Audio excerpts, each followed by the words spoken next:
The object was called an airship and was said to have an escort of 4 other airships, all of which are referred to as flying saucers. People have been seeing them for years, but never with such certainty and agreement of description.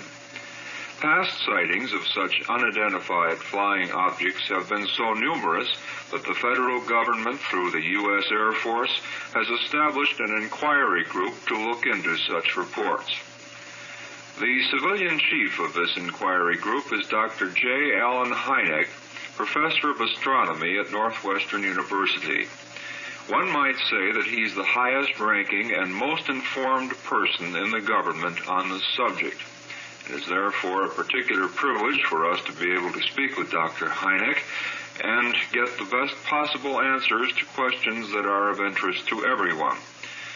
Sir, in the most recent incident, we understand that about 60 people claim to have seen the same thing at the same time. First, would you describe what they say they saw, and then tell us what you think it was? Well, first of all, I cannot say that they all said they saw the same thing. It is true that several small groups of people were fairly, in fact, quite consistent in the description of what they saw. And I would say they were very sincere and honest and were reporting to the best of their abilities. Now, there were 2 primary cases. Now, it is true that many sporadic and scattered reports came in from all over, and I certainly couldn't have taken the time to investigate all of those. However, I concentrated my attention on the 2 best described events, those that had the most observers and the most that had some residue or least common denominator, one might say. Well, now, what were these? Both instances, separated by some 60 miles, occurred in swamps. I know because I tramped through that swamp for 2 hours, and it was not very pleasant. Now, first of all, it seemed to me that this could hardly be a coincidence, that the lights, and let me remind you that all that was described, with the exception of 2 people, the great majority of the people described only lights, a glow, and rather small red, yellow, and green lights.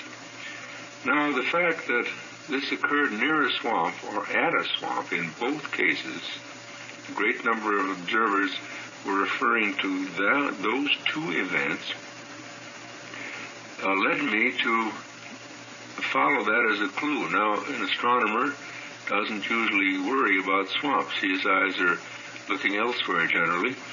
But in as rapid and as thorough a way as was possible in that time, I did notice, for instance, that in Professor Minard's book, and Minard is an astronomer, he describes, in his book, Light and Color in the Open Air, he describes lights of these colors, green, red, and yellow, and white, as dancing around swamp areas. The will-o'-the-wisp, sometimes called ignis fatuus, and known by other names also. I believe foxfire is another name given to it. At any rate, then in some chemistry books and in talks with various chemistry and zoology and botany professors, I was told by them, and this is in their field, that it is quite common for the rotting vegetation underneath the ice in swampy areas during winter to develop a fair amount of marsh gas, which is methane, CH4, also phosphine, pH3. And the phosphine can, they tell me, spontaneously ignite. After when a spring thaw comes, and the gases can bubble up from below and get released. The gases can ignite spontaneously, and they flicker all over the place. They'll flicker at one place, then go out, and suddenly appear someplace else, which gives the illusion of motion. And this description fit quite well the description that both the many co-eds at the Hillsdale College told me, and also the policemen who were actually in the swamp and saw the lights themselves. None of the policemen, as far as the swamp experience is concerned, observed any object. They observed lights aglow. And there we are. Well, maybe you would like to have asked more about that, but I think this sums up the thing. But I'd like to emphasize here that this does not, in no sense of the word, by this particular explanation, which refers to these two specific cases, am I trying to give a blanket interpretation or a blanket solution to the entire UFO phenomenon. In this particular case, Dr. Hynek, you mentioned that there were some co-eds and policemen. Does this make up the basic group of those who saw it? Yes, it does. There were no, with the exception of the Civil Defense Director in Hillsdale, I would say there were no technically trained observers. By this I do not mean that there were no intelligent observers. The great majority were very intelligent observers, but not technically trained in the, as chemists, let's say, or as physicists. For instance, wouldn't it have been nice had we gotten the spectrographic analysis of the lights? That would solve the problem immediately. But these observers were not unintelligent people, obviously. No, they're definitely not. And they were, I can understand, and I sort of feel very sympathetic, particularly to Mr. Manor, the farmer in question, whose land was quickly overrun by the curiosity seekers, and he was called all sorts of strange names like Martian and so forth. It is just too bad that mass hysteria can take over after a perfectly honest and sincere sighting is reported. Let me get this point straight. These people that saw this weren't in any way excited about it or hysterical about the fact. They were seriously observing what they thought they saw, right? That is absolutely correct. Even the young ladies at the college, you would normally expect they might get hysterical and rush around and say strange things, but according to all reports I had, and when I talked to them myself, they were quite level-headed. But the lights they saw were localized to the swamp area. They were described as red and yellow and green, and they did not move very far from the general locale of the swamp. Let me ask this, sir. Why hadn't these local residents seen this kind of gas before? Well, that's a question I asked myself, too. I said, well, look, there are lots of swamps in Michigan, and why, therefore, isn't this a very common phenomenon? Well, I think we must, if we pursue this explanation and investigation, we must say that the particular seasonal conditions were such as to produce it at this time. That is, the winter was, I understand in that area, was unusually mild. The thaw had just occurred, and it could very well be that the swamp gas may funnel up in certain places more than it does in others. Although, since this has happened, and even before the Air Force explanation was given, I've had numerous letters now from people in Iowa, Illinois, Minnesota, all saying before this explanation was given, incidentally, that well, this must be the explanation, that they, as children and in their past experience, have seen lights of this sort quite frequently. Lights of the sort that might have been swamp gas, is that it? Well, definitely were in their cases, without question. Well, how did the people react to your findings after you told them what you thought you saw there in regard to what they thought they saw? One newspaper columnist in Chicago, Irv Kupson, reports this morning that you seem to indicate they wanted to run you out of town because their sightings weren't valid. Well, I said that facetiously, but I think there was a genuine disappointment that I couldn't come out and say that this was unexplainable and that we probably were being visited by space people, because there is a tremendous will to believe. I'm not a psychologist, but as an armchair or curbstone psychologist, it appears to me that we live in such frightening times with so much war scare and well, the times are unstable, you might say. And with the space age dawning, having definitely dawned, of course, people would love, I think, very dearly love to have some help come to us from the outside. And it seems also that perhaps the old-time religion isn't quite scientific enough for many people, and they would like to, I think, sort of latch on to the idea that our big brothers from outer space are coming in to help us out, or something like that. Do you believe, sir, that it's possible that since you understand outer space best, perhaps you can answer this with a more valid answer than most people?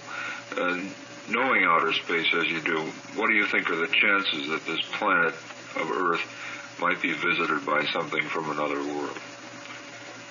I think there is a fairly clear answer to that.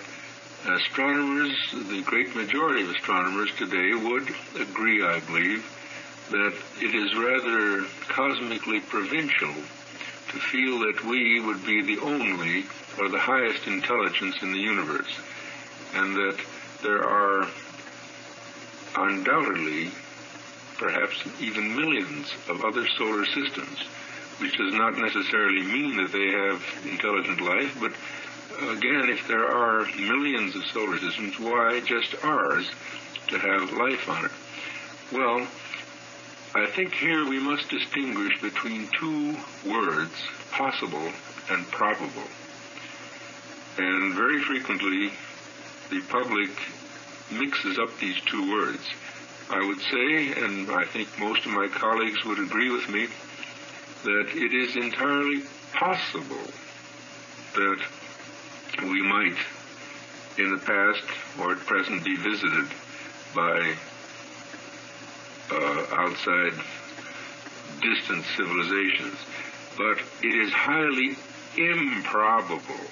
The difference between possible and probable, I think, must be emphasized here, because the distances are so, as far as we know, are so extremely vast that even if we could travel with the speed of light, it would still take a great many years to get here from, on our time scale, that is, to get here from these places. It would have to be then some sort of a being that could transmit itself other than a physical form that would have to travel that distance. Well, that's a rather interesting concept, and certainly it's not in the field of physical science as yet, at any rate, to consider that. But I've been, I have investigated, no, this is not right. I have read, in the past 18 years, when I've been the Air Force's consultant on this, over 10,000 cases, and the great majority of these are easily explained. Well, what are the primary explanations? Aircraft, balloons, meteors, stars, satellites. In fact, people in general even though sincere, are quite poor observers. And so that in a great majority of cases, a UFO, an unidentified flying object, is merely a usual thing seen under unusual circumstances. But there are several hundred, actually, unexplained cases. Now, why are they unexplained? Perhaps because they were not sufficiently investigated. On the other hand, there remains the possibility, and any open-minded scientist must not close his mind to the possibility that there are things that we yet do not know about. In the 18 years you've been studying this for the U.S. Air Force, how many have been reported totally? Well over 10,000 have been reported just to the Air Force, and that is in this country. Now, the Air Force does not by any means get all the reports. There are many civilian groups who gather reports, and as was mentioned in the Vallee's book, for instance, The Anatomy of a Phenomenon, he pointed out and made a very good case and showed that the UFO phenomenon was a global thing. France, for instance, had a tremendous wave of sightings in 1954. Brazil and Argentina this past year. France and England have had quite a few. In fact, England, I believe, has per square mile more UFO sightings than we do. And here we always thought, living in our little world around this Midwestern state, that we only saw them in the United States. Then this is a worldwide problem, and is there any kind of coordination that's achieved with other countries on the subject? Well, you bring up a good point, though. I'm just wondering whether, I don't know whether to suggest this, to what degree of seriousness I should suggest this, but since it is a global thing and could possibly affect international relations, that I'm just wondering whether, let's say the United Nations or UNESCO or something might set up a small commission to look into this. I have already, in my capacity as scientific consultant to the Air Force, recommended some time ago, quite a long time before this happened, this present sighting happened, that in those that competent scientists quietly study such cases when the evidence from responsible people appears to warrant said study. But I want to emphasize the study should be scientific, quiet, unpublicized, and, in other words, done in a dignified way, devoid of all the mass hysteria that comes in with these things. Well, have some of these kinds of investigations been carried out that we don't know about? I've carried out a few, but there are a number of cases. For instance, I honestly don't know what to think of the case reported in Cuernavaca, Mexico, last September. Reputedly, I unfortunately couldn't get down there. For one thing, the Air Force has no jurisdiction in Mexico.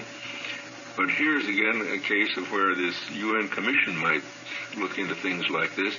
There was a startling report made in Cuernavaca, which on the face of it seems extremely mysterious. But I want to emphasize, on the face of it, if we dig down and investigate it, it may turn out to be a perfectly normal, natural thing.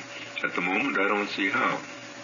Going along your lines of thinking concerning a UN commission, it is true that in Congress, among all the congressmen that are there are certainly a large group of skeptics, and they seem to want to organize a congressional investigation of this latest incident. What do you think about that? Well, a scientist should always welcome an investigation if it's a scientific investigation. I think it depends here on what is meant by a congressional investigation. If it is if competent witnesses are called in, and if the whole situation is studied scientifically and given more time to it than I, as one person, could give to it, I would welcome such a thing. Who do you think would give you your strongest arguments, by the way? For or against? Either way, I think in favor of the reality of these things, who do you think would give you your biggest argument? Well, I think the people right in Michigan, the Sheriff Harvey, and the farmer, Mr. Manor, and a number of people around there. There have been some reports even after that, I understand. I think they would give, because they were sincerely puzzled. I mean, I found in this no attempt at a hoax, at least I don't think so. So that people say, well, I don't know what you say about this, but I know what I saw. I believe what I see. Well, but the human eye can be deceived. I've even heard people, and I'm sure you remember these occasions, accuse you of being in a kind of a collusion with the government in denying these things. Well, this I can categorically deny, because the press release, for instance, of last Friday was written by me and only by me. It's in my own handwriting and my own style, and the Air Force gave me complete freedom to say what I wished. I have one more question, sir. In your opinion, which of these incidents, thousands that have existed over the past 18 years you've been studying them, appear to be the most interesting, or which seems to be the most valid to you? Can you remember any one in particular? I'd hate to pick one in particular, because somebody might say, well, I know that was such and such and so forth. But let's see, offhand, there was the rather interesting case in Homer, New York, which was unpublicized. There was an interesting case, as I mentioned, in Cuernavaca, Mexico.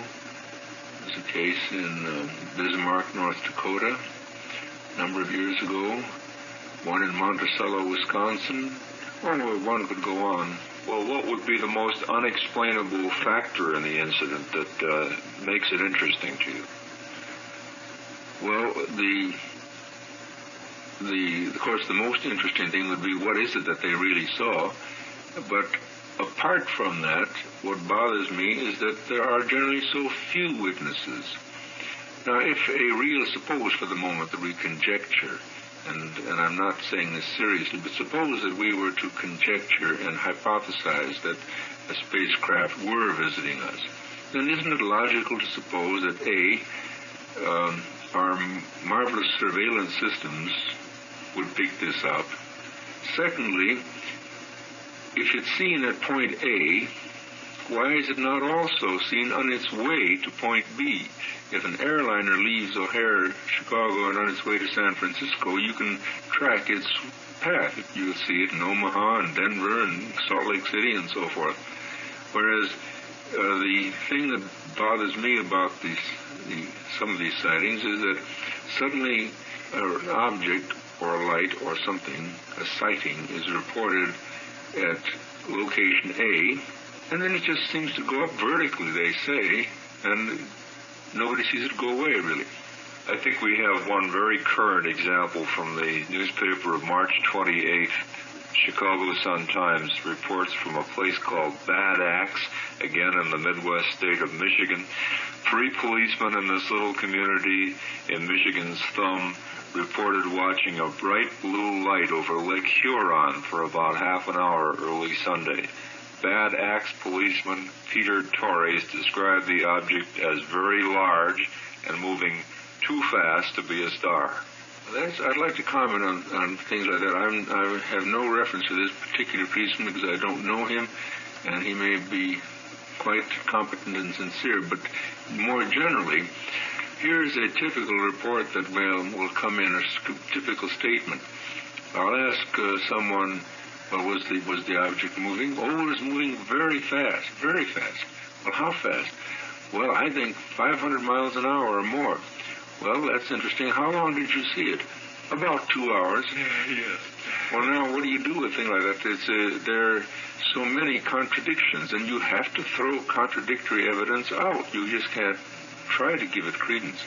And when a policeman says that something's moving too fast to be a star, a policeman knows a good deal about speed on the road, but we wonder if he knows about the speed of stars. Right? Well, I would say that's a good point you make there. Mm-hmm. Well, thank you very much, sir. It's been a pleasure speaking to you. We've been talking with Dr. J. Allen Hynek, Professor of Astronomy at Northwestern University and Chief Civilian Investigator for the U.S. Air Force on the subject of unidentified